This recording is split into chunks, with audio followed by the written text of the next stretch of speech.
तो आज मैं एक मजबूरी शेयर करना चाहता हूँ आपके साथ।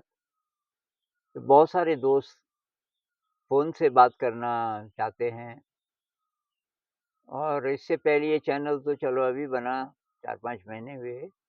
लेकिन इससे पहले भी बहुत सारे दोस्त क्योंकि मैं बहुत जगह रहा, कुछ शिक्षा वाले, कुछ ध्यान वाले, अब जैसे शांति निकेतन में गया, ऋषि वैली, तो ये बहुत सारे दोस्त। तो एक तो टाइम नहीं था क्योंकि मैं फ़ोन पे बात करने लगूँ तो तब तो सारा दिन लग जाएगा। लेकिन दूसरी बात ये भी कि इससे कुछ प्रॉब्लम होती है मुझे स्मार्टफ़ोन से।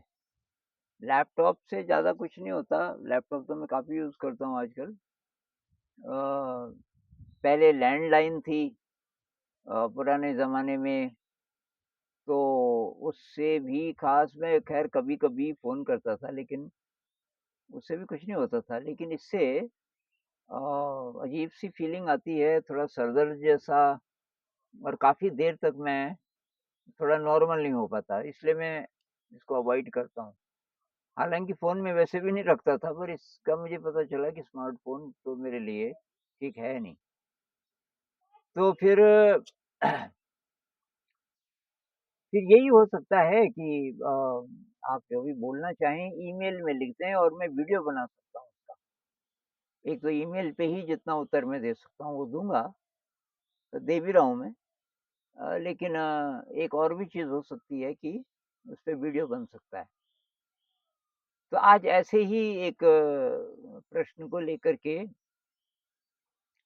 एक मित्र का ऐसा प्रश्न है कि मैं ज़िंदगी से हार गया हूँ, बहुत सारी प्रॉब्लम्स थी और ब्रह्मचर्य की भी प्रॉब्लम थी और शरीर इतना दुर्बल हो गया है कि लगता है कि पता नहीं ज़िंदा रहूँगा कि नहीं रहूँगा, और आप कुछ कीजिए, आपसे बात करनी है। तो मैंने कहा यार बात तो मैं कर नहीं पाऊँगा, लेकिन ये बहुत लोगों की प्रॉब्लम हो सकती है। तो इस पर मैं थोड़ा-सा बोलना चाहूँगा। एक तो ये कि उसमें मैंने जो एक सुझाव दिए थे कुछ मित्रों को, कुछ वीडियोज़ में भी, कमेंट्स में भी, ऐसी जो प्रॉब्लम्स हैं, कुछ चीज़ें जनरल जो मैं सभी को बोलता हूँ कि भई ब्रह्मचर्य का तो पालन आपको करना ही पड़ेगा। अब 100% अगर नहीं हो पाता तो जितना भी हो सके, जितना भी ज़्यादा आप पालन कर सको, पूरी कोशिश कीजिए। उसके लिए बिज़ी रहिए, अकेले मत रहिए। ये पोर्नोग्राफ़िक लिटरेचर ना पढ़िए और फ़िल्में तो बिल्कुल ही मत देखिए। तो अकेले आप रहोगे तो ये जो आदतें हैं, ये रहेंगी गड़बड़ वाली। एक ये, एक है कि विगरस एक्सरसाइज़ कीजिए। तो सेवा का कोई ऐसा काम हो जिसमें और भी लोग जुड़े हैं। आप ढूँढिए, आपके शहर में बहुत प्रकार के ऐसे काम होंगे।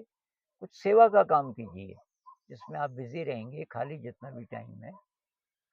मेडिटेशन, अगर बहुत ही आपकी हालत ख़राब है तो शायद मेडिटेशन नहीं हो पाएगा शुरू में, तो प्राणायाम कीजिए, एक्सरसाइज़ कीजिए, प्राणायाम कीजिए, प्राणायाम से ज़रा-ज़रा शक्ति बनेगी, तब आप मेडिटेशन भी कर सकते हैं।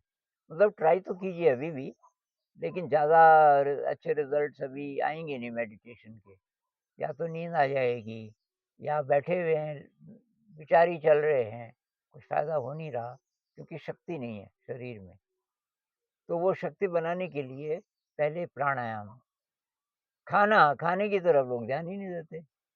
तो बेकरी की कोई चीज़ मत खाओ। अगर आपको अपना स्वास्थ्य ठीक करना है, बेकरी की चीज़ें बिल्कुल मत खाइए, ब्रेड, बिस्किट इत्यादि, इत्यादि। और ये जो नूडल्स वग़ैरह, जो प्रोसेस्ड फूड जिसको बोलते हैं, ये चिप्स हैं, नूडल्स हैं, बहुत प्रकार की चीज़ें जो फटाफट तल के तैयार हो जाती हैं, आपके लिए बहुत खतरनाक है, मत खाइए। दूध बाज़ार का मत लीजिए। ये जो पैकेट वाला दूध है, ये हेल्दी नहीं है। या तो उसका इतिहास पता कीजिए कि वो उसमें क्या-क्या चीज़ें होती हैं। कोई ऐसे केमिकल्स तो नहीं है जो कि ठीक नहीं है, पता करना मुश्किल भी है। तो दूध का अगर तो अच्छा सोर्स है, आप पता कीजिए कोई अच्छी डेयरी है, आपके सामने दूध निकालते हों गाय-भैंस का, गाय-भैंस की हालत सही हो, उनको प्यार से रखते हों, तो तब तो ठीक है। अंकुरित मूँग बहुत बढ़िया है, आपके लिए फल और सब्जियाँ ये बहुत ही अच्छा है। और ये उम्मीद छोड़ दो कि किसी से बात करने से कुछ हो जाएगा। अब मुझसे डायरेक्ट बात करने से आपको कोई असर पड़ जाएगा, ऐसी वाली उम्मीद छोड़ दो, किसी पे डिपेंड मत रहो। अब संदेश अलग बात है, मैसेज अलग बात है, वो तो मैं दे ही रहा हूँ। मेरे को जो-जो बातें पता हैं, वो मैं बता रहा हूँ। उन पर अमल करना है। तो भई मैं तो बहुत ज़्यादा बीमार रहा, शरीर से भी और मन से भी। शरीर का तो मैंने बताया 18 महीने तक इलाज चला, डॉक्टरों ने बोला 3 महीने में मर जाएगा। लेकिन मैं बहुत ज़्यादा डिप्रेस्ड भी रहा, बहुत लंबे टाइम तक। डिप्रेशन से शुरुआत हुई, तब ये जो शरीर में बाद में आया, पहले मैं डिप्रेस्ड था बहुत लंबे टाइम तक, कुछ साल तक शायद। तो इसीलिए मेरे को बात समझ आ जाती जब आप अपनी प्रॉब्लम बताते हो, क्योंकि उससे मैं भी गुज़रा। लेकिन मेरी ये उम्मीद नहीं थी कि कोई इंसान अ, मतलब उसकी अच्छी वाइब्रेशन है, उसके पास जाऊँगा तो ठीक हो जाएगा, ऐसा वाला नहीं था। फ़ेथ मेरा वीक पड़ गया था, किसी डिवाइन शक्ति पे, वो फ़ेथ जब वापस आया, तो आप भी वही कीजिए, विश्वास कीजिए, कोई बड़ी शक्ति है, आप ज़िंदा हैं अभी, अभी मरे नहीं हैं ना, ज़िंदा हैं किसी भी हालत में, तो आप ठीक हो सकते हैं। क्योंकि इंसान बरगद के पेड़ की तरह है। बरगद का पेड़ मान लीजिए बूढ़ा होने लगा, लेकिन तब तक उसकी जड़ें ज़मीन पे आ चुकी होती हैं। वो जो एरियल उसके रूट्स हैं, ऊपर से जो जटाएँ, अब वो जटाएँ नीचे ज़मीन में जा कर के जड़ें बन जाती हैं। तो उसका जो पहले वाला तना था, वो सड़ गया, बरगद का जो मूल तना था, वो खत्म हो गया। लेकिन तब तक उसकी जो एरियल रूट्स हैं, वो नरिशमेंट लेना शुरू कर देते हैं ज़मीन से। ऐसे ही इंसान भी है। हम अपने को रिन्यू कर सकते हैं। हम जैसे ही हमें अकल आए, तो हम थोड़ा पॉज़िटिव हो जाएँ, थोड़ा विश्वास करें, थोड़ा अच्छी फीलिंग्स मन में लाएँ, सब ठीक हो जाएगा। तो चिंता मत कीजिए, मैं आपके साथ हूँ और कभी यहीं आ जाएँ आप तो मिलेंगे भी और कभी हम वो भी करेंगे अपना ये क्या होता है आजकल ये ज़ूम पे जो मीटिंग होती है एक साथ, वो भी करेंगे, उसमें भी आप आ सकते हो। तो वो दरअसल हमने एक किया और एक हम करने वाले हैं बहुत जल्दी। तो आप वीडियो देखेंगे तो अगला हम फिर अनाउंस करेंगे कुछ दिन बाद। अ, ये इंटरनेट पे जो मीटिंग होती है, उसमें बहुत सारे दोस्त एक पिछला हुआ तो 60 से ज़्यादा लोग थे।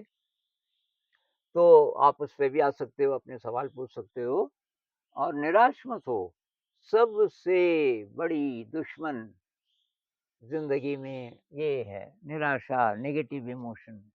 थोड़ा पॉज़िटिव ज़िंदगी में थोड़ा आशा रखिए, सब ठीक हो जाएगा, चिंता मत कीजिए।